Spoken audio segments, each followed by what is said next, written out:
Study IQ IAS, आपका selection हमारा mission. नमस्कार दोस्तों, स्टडी IQ देख रहे हैं आप और मैं हूं वरुण जौहरी। जय हिंद, जय भारत। नूर मोहम्मद तांत्रे, जिसे जिहादी सर्कल्स में नूरा त्राली, छोटा नूरा या फिर बौना मुजाहिद कहा जाता था, लेकिन आखिर ऐसा क्या था उस तांत्रे में कि दिल्ली की स्पेशल कोटा कोर्ट ने उसे मर्चेंट ऑफ डेथ कहा था। कैसे आखिर 3.5 फुट का तांत्रे एक नॉर्मल OGW से जैश ए मोहम्मद का टॉप कमांडर बन जाता है, ये आज आपको पता चलने वाला है। वही तांत्रे जो एक खुफिया जानकारी जो भारत की एजेंसीज को मिली, उसके द्वारा दिल्ली में पकड़ा जाता है, 8 साल तक तिहाड़ जेल में रहता है, लेकिन उसके बाद अचानक कैसे पैरोल मिलते ही अंडरग्राउंड होता है, पैरोल से भाग जाता है। आखिर क्या था तांत्रे के अंदर जिसे एजेंसीज ने, सिक्योरिटी एजेंसीज ने सिक्योरिटी हेडेक कहा था? वो तांत्रे जिसने भारत के ऊपर 3 महीनों में लगातार 3 अलग अलग हमले किए भारत की सिक्योरिटी फोर्सेस के ऊपर।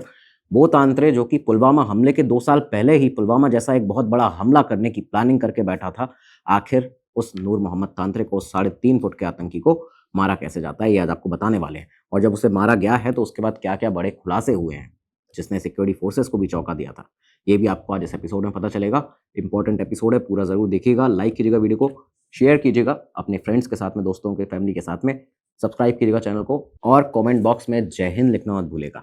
अब आगे बढ़ते हैं और शुरुआत करते हैं आज के इस एपिसोड की। तो शुरुआत होती है साल 1970 से। ये वो साल था जब पुलवामा के, कश्मीर के अंदर पुलवामा के त्राल एरिया में एक घर में जन्म होता है नूर मोहम्मद तांत्रे का। ये जो एरिया था, वैली का, घाटी का, ये वो एरिया माना जाता है जो कि जब से मिलिटेंसी शुरू हुई है, इंसर्जेंसी, कश्मीर इंसर्जेंसी शुरू हुई है, तभी से इसे नर्सरी कहा जाता है मिलिटेंट्स की। ये एरिया अपनी ज्योग्राफी के कारण भी काफ़ी ज़्यादा जाना जाता है, त्राल एरिया, क्योंकि यहाँ पे घने घने जंगल जो हैं, जो पहाड़ी रास्ते हैं, आतंकियों के लिए जो इंसर्जेंसी में आते हैं या जो मिलिटेंट होते हैं, इनके लिए काफ़ी ज़्यादा सुरक्षित जगह मानी जाती है। यहाँ पे लोग छुप सकते हैं प्रॉपरली, यहाँ से निकल सकते हैं, आवागमन अपना कर सकते हैं। तो इस वजह से ये जो एरिया था, ये हमेशा से माना गया कि एक नर्सरी की तरह इसने ऑपरेट किया है। यहीं पे इसी इन्वायरमेंट में जन्म हुआ था और इसी इन्वायरमेंट में पला बड़ा नूर मोहम्मद तांत्रे। जब बड़ा होता गया तो ये वो दौर जब आया 1989 के बाद, 90s के अर्ली में, जब कश्मीर इंसर्जेंसी शुरू होती है, अपने पीक पर जाती है, उस समय पर कश्मीर इंसर्जेंसी से नूर मोहम्मद तांत्रे जो था वो भी काफ़ी ज़्यादा प्रभावित हुआ, उसकी तरफ आकर्षित होने लगा।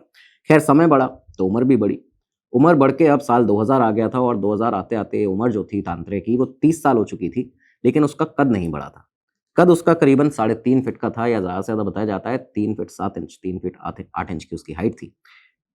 लोग उसे बौना मुजाहिद कहने लगे थे इस समय पर, उसकी हरकतों को देखते हुए, उसके किस तरह से वो कश्मीर इंसर्जेंसी में पार्ट लेता है उसे देखते हुए।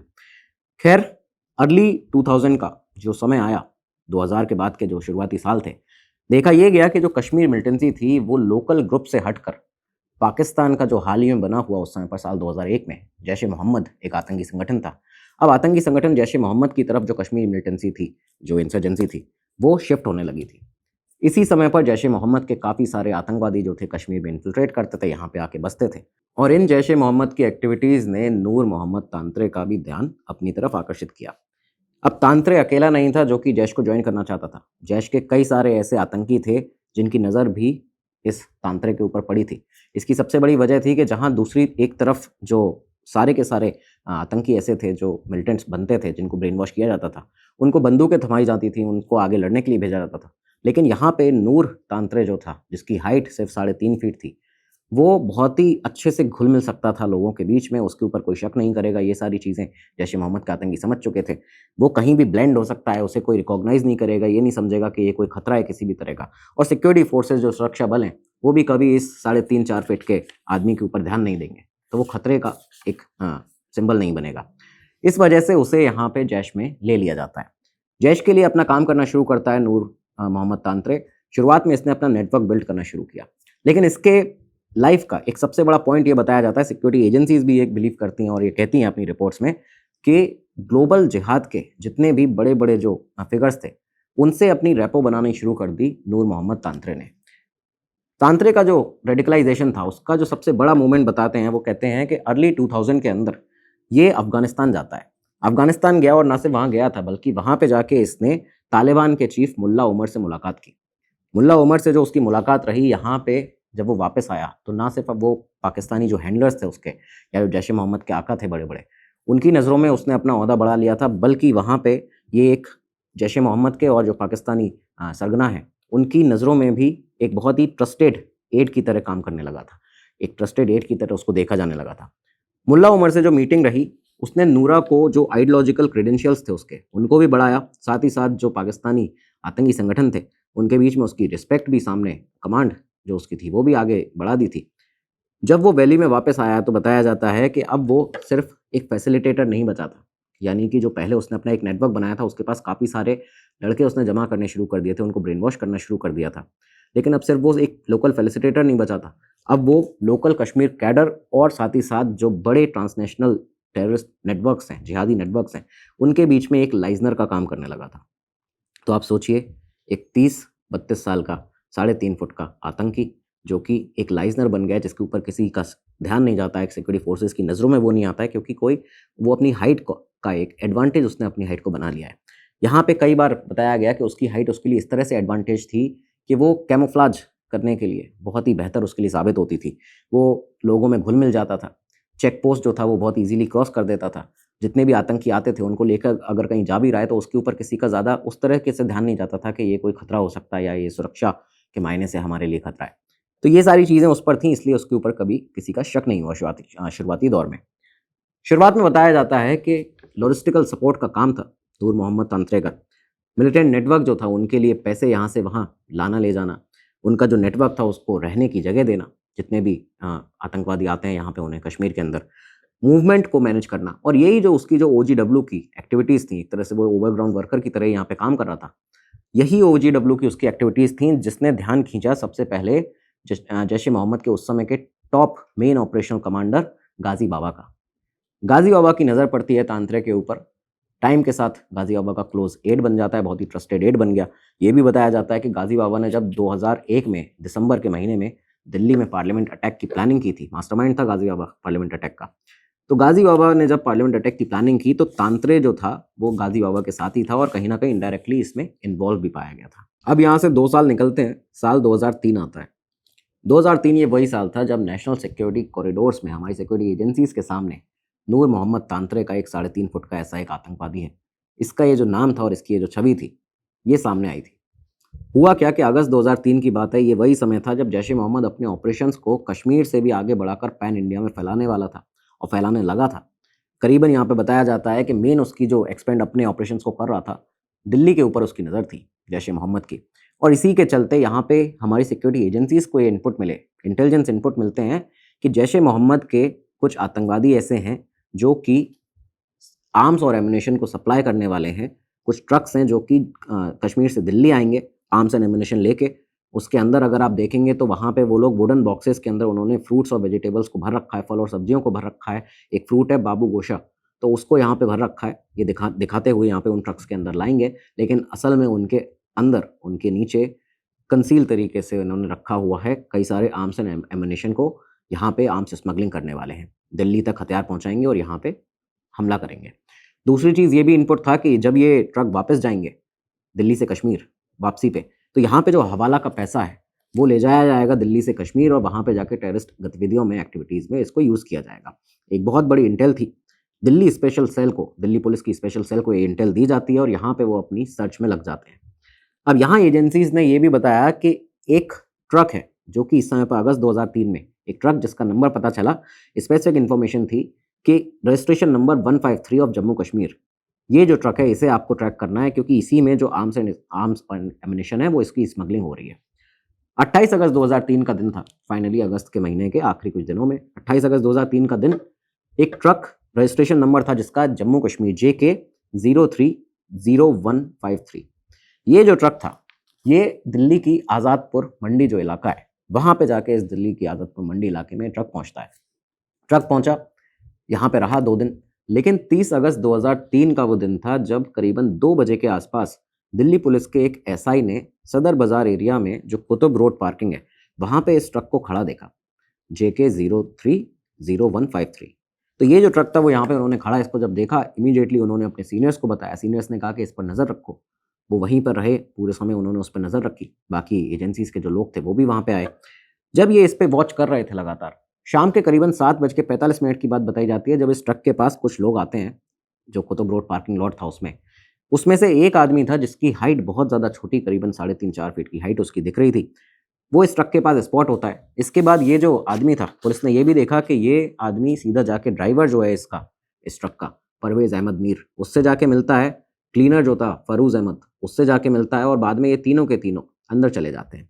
इस समय तक पुलिस नहीं जानती थी कि ये जो 3.5 फुट का आदमी है, यही तांत्रे है, जो कि लगातार गाज़ियाबाद क्लोज़ एड है। पार्लियामेंट अटैक में भी इसका नाम सामने आ चुका है। तीनों के तीनों ये जो आतंकवादी थे, ये ट्रक के अंदर जाते हैं। वहाँ पे 3 अलग-अलग डिब्बे जो थे, वुडन बॉक्सेस, बाबू गोशा उनके ऊपर लिखा हुआ था, वो जो फल था उसका नाम, इसे बाहर रखते हैं। लेकिन जैसे ही ये इसे बाहर रखते हैं, अचानक दिल्ली पुलिस की टीम इन पे क्रैकडाउन करती है, इनके ऊपर अटैक करती है। सीधी वहाँ पे जाती है दिल्ली पुलिस की टीम, बॉक्सेस को सर्च करती है, इन तीनों को हिरासत में लिया जाता है। बॉक्सेस को जब सर्च किया गया तो सबसे ऊपर तो जो फल था वो दिखा, लेकिन उसके अंदर करीबन 10 हैंड ग्रेनेड थे, 10 हैंड ग्रेनेड के शेल्स थे, एक अंडर बैरल ग्रेनेड लॉन्चर था, यूबीआरएल था, और ये काफ़ी सारे असला बारूद के साथ में एक बड़ी रकम के साथ यहाँ से इस पूरे ट्रक से बरामद कर लिया गया था। दिल्ली के सदर बाज़ार में तांत्रे की गिरफ्तारी सिक्योरिटी एजेंसीज़ के लिए एक बहुत बड़ी कामयाबी थी। उसका जब इंटरोगेशन हुआ है तो हमें और बड़ी सफलता मिली, क्योंकि उसके इंटरोगेशन के बाद दिल्ली पुलिस की टीम इंद्रप्रस्थ पार्क में पहुंची। वहाँ पे उन्हें जो खबर मिली थी कि यहाँ पे 2 और आतंकवादी मौजूद हैं, ज़हूर और हबीब। इन दोनों के साथ में मुठभेड़ हुई दिल्ली पुलिस की टीम की, दोनों को मार गिराया गया, एनकाउंटर में मारे गए। लेकिन इस तांत्रे के सिर्फ एक अरेस्ट के बाद यहाँ पे 5 टोटल मिलिटेंट जो थे, आतंकवादी जो थे, उन्हें गिरफ्तार कर लिया गया था। और आर्म्स एंड एम्यूनिशन के अलावा तांत्रे के पास से दिल्ली पुलिस की स्पेशल सेल को 19,20,000 रुपये करीबन मिले थे। आप सोचिए, ऑलमोस्ट 19.5 लाख रुपए इसके पास से यहाँ से बरामद हुए। तो एक बहुत बड़े हमले की ये प्लानिंग कर रहा था जैश ए मोहम्मद, जिसके लिए तांत्रे को आगे रखा गया था। क्यों? क्योंकि उस पर किसी का शक नहीं जाता था, 3.5 फुट की हाइट थी उसकी। नूरा को यहाँ पे जो तांत्रे था, नूर मोहम्मद तांत्रे, इसे यहाँ पे इसके ऊपर पोटा 2002 जो एक्ट था वो लगाया जाता है। इसके चार्जेस में उसको जो कोर्ट प्रोसीडिंग्स थी वहाँ पे आगे अब बढ़ती हैं, दिल्ली के अंदर ये कोर्ट प्रोसीडिंग चलती हैं। यहाँ इसके जो कई सारे डीप लिंक्स थे पाकिस्तान के जैश ए मोहम्मद के साथ में और बड़े-बड़े आतंकियों के साथ में, वो सामने निकल कर आते हैं। दिल्ली पुलिस की टीम को भी ये पता चलता है कितने बड़े आतंकवादी को उन्होंने यहाँ गिरफ्तार किया है, और इसके बाद तांत्रे को तिहाड़ जेल भेज दिया जाता है। तिहाड़ जेल भेजा गया। खैर, इस बीच में दिल्ली की स्पेशल पोटा कोर्ट में जब इसकी सुनवाइयाँ चलती थी इसके केस की, नूरा के केस की, तो इस समय पर कोर्ट के जजेस ने भी इतना क्रिटिकल माना था इस केस को कि उन्होंने जजमेंट में ये कहा था, साफ तौर पर इस वर्ड का यूज़ किया गया था कि ये मर्चेंट ऑफ डेथ है। ये एक ऐसा आदमी है जिसका क्रिटिकल इतना क्राइम रिकॉर्ड रहा है, टेररिज्म का रिकॉर्ड रहा है, कि ये मर्चेंट ऑफ डेथ इसको यहाँ पे कहा गया था। खैर, यहाँ जनवरी 2011 में फाइनली, करीबन 8 साल पहले ये तिहाड़ जेल में रहा। उसके बाद 2011 जनवरी के महीने में उसे criminal conspiracy to wage war against India, इन चार्जेस में गिल्टी पाया जाता है। तांत्रे को लाइफ इम्प्रिजनमेंट की यहाँ पे सज़ा होती है, और उसके बाद साल 2015 जब आया तो इसे श्रीनगर जेल शिफ्ट कर दिया जाता है। अब करीबन आप देखिए कि 12 साल तांत्रे जो है वो जेल में रहा है, श्रीनगर के जेल्स में और तिहाड़ के जेल के बीच में मूव करता रहा है, कभी इसको यहाँ वहाँ भेजा जाता था। इस बीच में सिक्योरिटी एस्टेब्लिशमेंट जो एजेंसीज थी वो ये समझ चुकी थी, मान रही थी, एज्यूम कर रही थी कि तांत्रे जो है, इसका जो मिलिटेंट डेज थे, जो उसके जो दिन थे आतंकवादी गतिविधियों के, वो अब ख़त्म हो चुके हैं। लेकिन तांत्रे जो था वो तिहाड़ जेल के अंदर, श्रीनगर जेल के अंदर जब भी वहाँ रहता था, ये जेल को उसने अपना एक रीग्रुपिंग का एक तरीका बना लिया था। यहाँ वो जब श्रीनगर के जेल में पहुँचा है दिल्ली से, तिहाड़ जेल से, वहाँ पे जम्मू कश्मीर की लीडरशिप से एक बार फिर से उसने कॉन्टैक्ट स्थापित करना शुरू कर दिए। कैसे जेल से बाहर निकलेगा वो प्लान बनाने शुरू कर दिए, और दूसरी चीज़, यहीं से वो अपना पूरा टेरर नेटवर्क जो था उसको चलाना उसने शुरू किया। एक और चीज़ उसने की थी कि जो बाकी जेल के कैदी थे उनको रेडिकलाइज़ करना शुरू कर दिया, क्योंकि ये जाना ही इसलिए जाता था किस तरह से अपने शरीर का एक बहाना बताकर कि देखो मैं कितना मुझे ऊपर वाले ने ऐसा बनाया है कि मैं 3.5 फुट का हूँ, लेकिन फिर भी मैं इतने बड़े-बड़े काम कर सकता हूँ जैश ए मोहम्मद के लिए, अपने मकसद के लिए काम कर सकता हूँ। तो इस तरह की बातें ये करता था। जेल में उसने इस तरह से बाकी लोगों को रेडिकलाइज़ करना शुरू किया, ब्रेन वॉश करना शुरू कर दिया। खैर, 2015 जब आया तो अचानक से देखा गया कि श्रीनगर की जेल के अंदर से ये पैरोल पर बाहर आ जाता है। तांत्रे पैरोल पर बाहर आया। इनिशियली वो अपने सबसे पहले घर पे गया। ये बात रिकॉर्ड में दर्ज है कि वो अपने घर पे जाता है त्राल में। लेकिन यहाँ पे जाने के बाद सिक्योरिटी एजेंसीज़ की उसके ऊपर नज़र थी, पुलिस की नज़र थी, जम्मू कश्मीर पुलिस की। फिर भी उसने धीरे-धीरे करके जो अपना पूरा एक नेटवर्क बना रखा था जैश ए मोहम्मद का, ओजीडब्ल्यू की तरह एक बार फिर से इसी नेटवर्क के लिए काम करना शुरू कर दिया। लगातार अपना काम करना शुरू करता है। जो लोकल नेटवर्क था उस समय पर जैश ए मोहम्मद का, वो बताते हैं काफ़ी ज़्यादा कमज़ोर हो चुका था, क्योंकि यहाँ पे कश्मीर में उस समय हिजबुल मुजाहिदीन का नाम चलता था। हिजबुल मुजाहिदीन का जो आतंकवादी था बुरहान वानी, सब्जार अहमद भट्ट, इन सब लोगों का जो बाकी ऐसे मिलिटेंट्स थे, आतंकवादी थे, जो कि आके यूथ को बहुत ज़्यादा अट्रैक्ट करते थे। तो इन सारे आतंकवादियों ने हिज़्बुल मुजाहिदीन को आगे बढ़ा दिया था। जैश-ए-मोहम्मद का जो इस समय तक नेटवर्क खत्म होने लगा था, इस लोकल नेटवर्क को दोबारा से बिल्ड करना अब शुरू किया तांत्रे ने। तांत्रे यहाँ पे आता है और ये उसने देखा कि बुरहान वानी की जो 2016 में उसका एनकाउंटर हुआ है, मौत हुई है, उससे जो घाटी के लोग हैं वो बहुत ही ज़्यादा नाखुश हैं, नाराज़ हैं और इसी चीज़ को उसने जैश-ए-मोहम्मद के लिए, उसके फ़ायदे के लिए इस्तेमाल करना शुरू किया। धीरे-धीरे करके पाकिस्तानी आतंकवादी जो थे जैश-ए-मोहम्मद के, वो कश्मीर में आना शुरू होते हैं। इसने उन्हें फैसिलिटेट करना शुरू किया, उन्हें रहने-खाने की जगह पैसा देना शुरू कर दिया। यहाँ से वहाँ कैसे ले जाना है वो शुरू किया। लेकिन करीबन 2 साल यहाँ से निकलते हैं, इस बीच में ये यही सारी चीज़ें करता रहता है तांत्रे। इन 2 साल के बीच में इसने ये सारी चीज़ें की, लेकिन जुलाई 2017 में एक और बड़ा टर्निंग पॉइंट आता है। जुलाई 2017 में दरअसल अरिपाल के अंदर, ये अरिपाल वही एरिया त्राल का जहाँ पे तांत्रे रहता था, अब तो उसका घर था। यहाँ 3 जैश-ए-मोहम्मद के आतंकवादी जो थे, उनकी खबर सिक्योरिटी फोर्सेस को मिलती है, एक एनकाउंटर किया जाता है और यहाँ पे जाके उन तीनों आतंकवादियों को, अरिपाल एनकाउंटर के नाम से ये मशहूर है, ये पूरा इंसिडेंट। तो यहाँ उन तीनों आतंकवादियों को मार दिया जाता है। इस समय तांत्रे को ये रियलाइज़ हुआ कि ये वही आतंकवादी हैं कहीं न कहीं जिसको उसने पनाह दी थी। ये वही आतंकवादी मारे गए हैं। उसे जब पता चला कि कहीं न कहीं पुलिस की अब निगाह जाएगी उसके ऊपर कि वो पैरोल पे है, लेकिन फिर भी पैरोल का वायलेशन कर रहा है। इस वजह से वो यहाँ से सीधा एक दिन अपने घर से निकलता है रात में। पैरोल पे था, लेकिन घर से निकला और अचानक कश्मीर के घाटी के उन जंगलों में कहीं गायब हो जाता है। ये साल 2017 था जब तांत्रे अचानक अपने घर से गायब हुआ। दरअसल वो अंडरग्राउंड हो चुका था, पैरोल से भाग गया था और यहाँ पे अब वो सीधा जैश-ए-मोहम्मद के आकाओं के पास अपने पहुँचता है।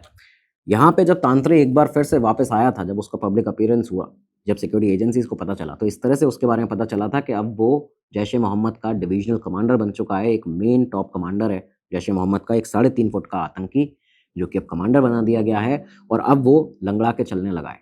ये भी चीज़ उसके साथ में सामने आई थी कि उसके लिम्प उसके चलने में आता है, लंगड़ा के वो चलने लगा है। एज उसकी करीबन इस समय 47 ईयर्स की थी, 47 साल करीबन की उम्र हो चुकी थी। एक्सपीरियंस्ड हो चुका था, इस वजह से उसको सीनियर पोजीशन दी गई थी। जैश-ए-मोहम्मद के साथ काफ़ी समय से काम कर रहा था, इसलिए पोजीशन दी गई थी और ख़ासकर वो जो लोकल कैडर को बिल्ड करता था, इस वजह से जैश-ए-मोहम्मद ने अपने रिवाइवल के लिए कि वो वापस से कश्मीर घाटी के अंदर उसको रिवाइव करे, साउथ स्पेसिफिकली साउथ कश्मीर और सेंट्रल कश्मीर के अंदर, ये उसके फोकस पर थे। तो इस वजह से उसको ये डिविजनल कमांडर बनाया था। यहाँ वो चीफ आर्किटेक्ट बना जैश-ए-मोहम्मद के रिवाइवल का। आप देखिए कि सिक्योरिटी फोर्सेस जो हैं, जो स्टेट पुलिस है, उनके मुताबिक भी इस फेज़ में साउथ और सेंट्रल कश्मीर में जो दोबारा रिवाइवल हुआ है जैश-ए-मोहम्मद का, उसके पीछे एक ही शख्स है, वो है तांत्रे, ये 3.5 फुट का आतंकी। यहाँ पे उसने अपने पाकिस्तानी बेस्ड जो हैंडलर्स थे, जो आतंकी थे, आतंकी संगठन जैश-ए-मोहम्मद के, उनसे कोऑर्डिनेशन एक बार फिर से दोबारा स्थापित करना शुरू किया, लोकल यूथ को रेडिकलाइज़ करना शुरू किया, वेपन्स के लिए अलग-अलग हाइडआउट बनाए, किस तरह से वो हथियारों को कहाँ-कहाँ छुपा सकते हैं। 2017 के दौरान बताया जाता है कि नूर मोहम्मद तांत्रे ने सरहद से, पाकिस्तान से आए हुए 20 ऐसे आतंकी थे, जो कि फिदाइन स्क्वाड के आतंकी थे जैश-ए-मोहम्मद की। आप सोचिए सुसाइड बॉम्बर्स थे। यहाँ इन्हें रिसीव किया और इसके बाद यहाँ रिसीव करने के बाद उन्हें अलग-अलग जगह टारगेट के लिए भेजा, अलग-अलग जगह उन्हें रुकने की जगह कराई और सेफ हाउस जो थे वो सारे मैनेज किए, रैकी की कई सारी जगहों की। क्योंकि ये वही साल था 2017 जब तांत्रे पहले से ही 3 अलग-अलग हमलों की योजना बना चुका था, उसका प्लान बना चुका था और उसी के लिए ये जो फिदाइन स्क्वाड के मेंबर्स आए थे, आतंकी आए थे, इनको उसने यहाँ रिसीव किया था। होता क्या है कि इसके कुछ प्लान इस तरह के थे कि अगस्त 2017 आता है। अगस्त 2017 में डीपीएल पुलवामा यानी डिस्ट्रिक्ट पुलिस लाइन्स पर पुलवामा के अंदर जैश-ए-मोहम्मद का एक फिदाइन जो बॉम्बर था, वो यहाँ पे आके एक बहुत बड़ा अटैक करता है। हमारे 8 सिक्योरिटी पर्सनल जो थे वो यहाँ वीरगति को प्राप्त होते हैं। पुलिस के मुताबिक जब जाँच की गई तो उसके बाद डीपीएल पुलवामा पर ये जो अटैक था, इसका मास्टरमाइंड, इसका लॉजिस्टिकल सपोर्ट, इसकी प्लानिंग जो थी, वो नूर मोहम्मद तांत्रे की थी। खैर ये पहला अटैक सामने आया, तांत्रे के ऊपर ज़ीरो इन किया सिक्योरिटी फोर्सेस ने। लेकिन अगला महीना आता है सितंबर 2017, 21 सितंबर का दिन था जब जम्मू कश्मीर के तत्कालीन राज्य मंत्री नईम अख्तर का काफिला जो था, उनकी एक रैली त्राल एरिया में निकल रही थी। उस त्राल एरिया में अचानक से एक ग्रेनेड अटैक किया जाता है और ये ग्रेनेड अटैक इस तरह का था जो कि मिलिटेंट्स ने किया था जैश-ए-मोहम्मद के काफिले को अटैक करने के लिए, टारगेट करने के लिए, खासकर नईम अख्तर को टारगेट करने के लिए, राज्य मंत्री को। लेकिन यहाँ पे वो सुरक्षित बच जाते हैं, उन्हें चोटें नहीं आई। लेकिन जो बाकी लोग आसपास थे, करीबन बताया जाता है 3 ऐसे सिविलियंस थे जिनकी यहाँ पे मौत होती है उस धमाके के अंदर, जिसमें से एक 17 साल की लड़की भी थी। ये अटैक जो था, ये जब किया गया 30 से 40 लोग यहाँ पे घायल हुए, सीआरपीएफ के जवान उसमें मौजूद थे, पुलिस कर्मी उसमें मौजूद थे, आम नागरिक थे। हमले के कुछ दिनों के बाद अक्टूबर 2017 में ही जम्मू कश्मीर पुलिस ने, हमारी एजेंसीज़ ने जब जैश ए मोहम्मद के एक मिलिटेंट गुलजार अहमद को गिरफ्तार किया, गुलजार अहमद डार। इसे जब गिरफ्तार किया जाता है और जब उससे इंटरोगेशन की जाती है तो यहाँ सामने जो नाम आया वो नाम था तांत्रे का। पूछताछ में इसने कबूल किया, ये जो आतंकी था डार, उसने बताया कि जो ग्रेनेड फेंकने का उसे काम दिया गया था इस रैली के ऊपर नईम अख्तर की, वो नूर मोहम्मद तांत्रे ने दिया था और पाकिस्तान का एक जैश ए मोहम्मद का कमांडर था। इन दोनों के आदेशों पर उसने ये काम किया था। यहाँ भी तांत्रे का नाम आया। 2 महीने में 2 अटैक कर चुका था। अगला महीना आया 3 अक्टूबर 2017। अक्टूबर में 2017 श्रीनगर एयरपोर्ट के पास जो हमारा बीएसएफ कैंप है, 182 बटालियन का बीएसएफ कैंप, यहाँ एक बहुत बड़ा फिदाइन हमला किया जाता है। एक ऐसा फिदाइन हमला जहाँ पे सुबह सुबह 3:30 और 4 बजे के बीच की बात बताई जाती है, जब 3 आतंकी जैश ए मोहम्मद के भारी हथियारों के साथ में, असली बारूद से लैस, विस्फोटकों से लैस, यहाँ घुसने की कोशिश करते हैं बीएसएफ के इस कैंप के अंदर। सुबह सुबह के वक्त अचानक हमारे जवान वहाँ देखते हैं, गोलीबारी होती है दोनों तरफ से। 9 घंटे करीबन गोलीबारी चलती है। बीएसएफ के, आर्मी के, हमारे जो मिलिट्री के जवान थे, इन्होंने इन मिलिटेंट्स को मार गिराया, कैंप में घुसने नहीं दिया। लेकिन यहाँ पे हमारे एक बीएसएफ के जो असिस्टेंट सब इंस्पेक्टर थे, एसआई, उनकी भी वीरगति को प्राप्त हुए थे, उनकी जान गई थी यहाँ पे। 3 से 4 हमारे अन्य ऐसे जो सुरक्षाकर्मी थे जो कि गंभीर रूप से घायल हुए थे। लेकिन यहाँ पे भी जब जांच की गई बीएसएफ कैंप पे, इस कैंप के ऊपर किसने हमला किया है, तो यहाँ भी नूर मोहम्मद तांत्रे का नाम सामने आता है। आप सोचिए 3 महीने में ये 3.5 फुट का आतंकी 3 हमले कर चुका था। जांच में नाम सामने आया कि मास्टरमाइंड था नूर Mohammad Tantray.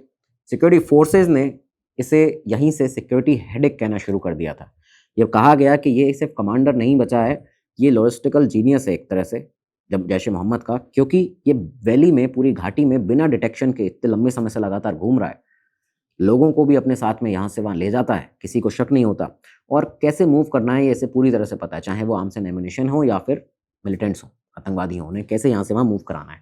Operation all out की जब लिस्ट बनी थी साल 2017 में, उसमें सबसे टॉप पर नाम था नूर मोहम्मद तांत्रे का। तो आप सोचिए किस लेवल का ये आतंकी बन चुका था इस समय। Intelligence agencies, IB, Jammu Kashmir police, special operation group और हमारी आर्मी इंटेलिजेंस, मिलिट्री इंटेलिजेंस ने इसके बाद ही यहाँ पे अपने कोऑर्डिनेटेड एफर्ट करना शुरू कर दिए थे नूर मोहम्मद तांत्रे के मूवमेंट्स को अब ट्रैक करने के लिए। अब यहाँ से 2 महीने बीतते हैं, दिसंबर 2017 आता है। इस समय हमारी सिक्योरिटी एजेंसीज के पास एक और बहुत बड़ा इनपुट आया। ये इनपुट इस तरह का था, बताया गया कि नूर मोहम्मद तांत्रे और उसके कुछ associates Srinagar Jammu national highway पर एक सिक्योरिटी फोर्स के, हमारे कॉन्वॉय के ऊपर एक बहुत बड़ा अटैक प्लान कर रहे हैं। अब आप सोचिए ये समय है 2017, सेम इसी तरह का एक अटैक, पुलवामा हमला जिसे हम कहते हैं, 2019 में हुआ है। लेकिन 2 साल पहले ही तांत्रे यही अटैक प्लान कर चुका था। तो यहाँ पे ये जो इनपुट था ये वही था कि श्रीनगर जम्मू नेशनल हाईवे पर सिक्योरिटी कॉन्वॉय पर एक बहुत बड़ा अटैक प्लान कर रहा है तांत्रे। यहाँ पे हमारी सिक्योरिटी एजेंसी अपने फुट पर आती हैं। अब ये जो हंट था, मैन हंट तांत्रे का, ये शुरू होता है। नूर मोहम्मद तांत्रे को एलिमिनेट करने का जो हंट था बेसिकली डिपेंड था टेक्निकल इंटेलिजेंस और दूसरी चीज़ ह्यूमन इंटेलिजेंस के ऊपर। ह्यूमन इंटेल से जो हमारे इन्फॉर्मेंट्स थे, जो हमारे सोर्सेज थे, उन्होंने पुलवामा श्रीनगर कॉरिडोर को मैप किया। यहाँ पे उन्होंने स्पेसिफिकली बताया कि संबूरा और त्राल के बीच में ही ये दिसंबर 2017 का जो महीना है, इस बीच में इसे मूव करते हुए देखा गया है और ये यहीं पर हो सकता है। फाइनली ये जो इंटेलिजेंस था इसको और ज़्यादा स्ट्रॉन्ग किया जाता है और उसके बाद आता है वो दिन 25 दिसंबर 2017। ये वो दिन था, क्रिसमस का दिन, सोमवार का दिन। शाम के समय जम्मू कश्मीर पुलिस को स्पेसिफिक इंटेलिजेंस मिलती है, टिप ऑफ मिलता है कि नूर मोहम्मद तांत्रे संबूरा एरिया में पुलवामा के अंदर मौजूद है। उसकी प्रेजेंस को यहाँ पे देखा गया है घर के अंदर। इसी के तहत जम्मू कश्मीर पुलिस की टीम, राष्ट्रीय राइफल्स की हमारी टीम और सीआरपीएफ की जॉइंट जो एक टीम था, उनका एक जॉइंट ऑपरेशन जो था वो यहाँ पे शुरू कर दिया जाता है। संबूरा की घेराबंदी पूरी तरह से की जाती है। फोर्सेज ने पूरे इलाके को कॉर्डन एंड सर्च ऑपरेशन यहाँ पे शुरू किया अपना। धीरे धीरे करके एक एक घर को सर्च किया जाता है, लेकिन एक घर जिसके पास अचानक जैसी सिक्योरिटी फोर्सेज की टीम पहुंचती है, अचानक अंदर से फायरिंग होना शुरू हो जाती है। यहाँ जो फायरिंग हो रही थी, दरअसल वो उस समय सिक्योरिटी एजेंसीज को प्रॉपर पुख्ता नहीं पता था कि फायरिंग ये जो कर रहा है वो नूरा ही है या नहीं। नूरा के साथ दरअसल इस समय पर 2 पाकिस्तानी आतंकी भी उस घर में मौजूद थे, नूर मोहम्मद तांत्रे के साथ। इन तीनों की तरफ से लगातार फायरिंग ओपन की जाती है पूरी रात भर। आप देखिए 25 तारीख की जो रात थी से लेकर 26 दिसंबर की जो रात है 2017, लगातार रात भर गन बैटल चलती है सिक्योरिटी एजेंसीज और आतंकवादियों के बीच में। और उसके बाद फाइनली ये जो तांत्रे था, करीबन सुबह के 26 दिसंबर की जो सुबह थी, 4 बजे के आसपास तक सामने की तरफ से गोलीबारी की आवाज़ आना बंद होती है। अंदर जाके जब देखा गया तो बाकी जो दोनों पाकिस्तानी आतंकी थे वो यहाँ से भाग चुके थे, लेकिन नूरा जो था, जो नूर मोहम्मद तांत्रे था, जो कि अभी तक अपनी हाइट की वजह से कैमोफ्लेज बहुत जल्दी हो जाता था, जो उसका एक एडवांटेज था बड़ा, छुप सकता था कहीं भी, चकमा दे देता सिक्योरिटी फोर्सेस को, वो शायद अपनी हाइट की और अपने उस पैर में जो वो उसके प्रॉब्लम थी वो चल नहीं पाता था इस समय तक आते आते। इसकी वजह से यहाँ पे एक बहुत बड़े मलबे के बीच में दबा हुआ यहाँ पे सामने दिखता है। यहाँ सिक्योरिटी फोर्सेस ने देखा कि नूर मोहम्मद तांत्रे एक मलबे के नीचे दबा हुआ है, उसका वेपन उसके पास में पड़ा है और फाइनली वो यहाँ पे मारा जाता है। इस 3.5 फुट के आतंकी तांत्रे की मौत के बाद में साउथ कश्मीर के अंदर देखा गया, उसका जब फ्यूनरल हुआ तो उस समय पर बहुत प्रोटेस्ट किए गए। कई सैकड़ों ऐसे लोग थे जो सड़कों पर उतर आए थे, हमारी सिक्योरिटी फोर्सेस के ऊपर पत्थरबाजी शुरू कर दी थी।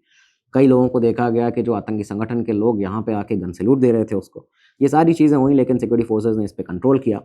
लेकिन इसके बाद 2 ऐसे खुलासे हुए जिसमें बताया गया कि तांत्रिक कितना ज़्यादा डीप पहुंच चुका था जैश ए मोहम्मद की इस पूरे आतंकी नेटवर्क के अंदर, कितना अहमियत रखता था जैश ए मोहम्मद के लिए। दरअसल इसी महीने, दिसंबर के महीने में 2017 में लेथपोरा में कश्मीर के सिक्योरिटी फोर्सेस के ऊपर एक अटैक होता है। इस अटैक में जो रेकी की गई थी, जब फाइनली इसकी जांच होती है इस अटैक की, तो पता चला कि जो रेकी की गई थी वो तांत्रे के द्वारा तब की गई थी जब वो लगातार उन 3 आतंकवादी हमलों की प्लानिंग कर रहा था जो उसने लगातार 3 महीनों में किए थे। तो उन्हीं रेकी के चलते, उसी इनपुट के चलते, तांत्रे के उन्हीं लोगों, उन आतंकवादियों के चलते यहाँ पे लेथपोरा में सिक्योरिटी फोर्सेस पर यह अटैक हुआ उसके मरने के बाद। एक तो ये चीज़ यहाँ पे आई, और यहाँ तक एक और चीज़ सामने आती है कि जो 2 साल के बाद पुलवामा का हमला हुआ 14 फरवरी 2019 को, पुलवामा हमले के इस पूरे अटैक के अंदर इन्वेस्टिगेशन में खुलासा होता है, एजेंसीज को ये पता चला कि मुदस्सिर अहमद खान जो अटैक का एक की कॉन्स्पिरेटर माना गया, मुदस्सिर अहमद खान जैश ए मोहम्मद में उसे लाने वाला नूर मोहम्मद तांत्रे था। आप सोचिए कि ये नूर मोहम्मद तांत्रे ही था जिसने उसे सबसे पहले OGW बनाया था, मुदस्सिर अहमद खान को, जिसने पुलवामा का हमला किया था। उसके बाद नूर मोहम्मद तांत्रे ने उसे जैश ए मोहम्मद के कमांडर से मिलाया, वेपन्स अरेंज किए उसके लिए और मिलिट्री रैंक्स तक उसको पहुंचाया जैश ए मोहम्मद में। तो ये था वो तांत्रे जिसको फाइनली ख़त्म किया गया, जिसके मरने के बाद भी उसके जो आतंकी हमले थे, उनकी प्लानिंग जो उसने पहले से करके रखी थी, वो आगे जाके भी कई बार सामने देखने को मिले हैं। और इसे मारना, इसे ख़त्म करना हमारी सिक्योरिटी फोर्सेस की एक बहुत बड़ी कामयाबी, उसके लिए उन्हें सलाम। ये था दोस्तों आज का एपिसोड नूर मोहम्मद तांत्रे, उस 3.5 फुट के आतंकी के बारे में, जिसे बौना मुजाहिद भी कहा जाता था, बौना आतंकी भी कहा जाता था।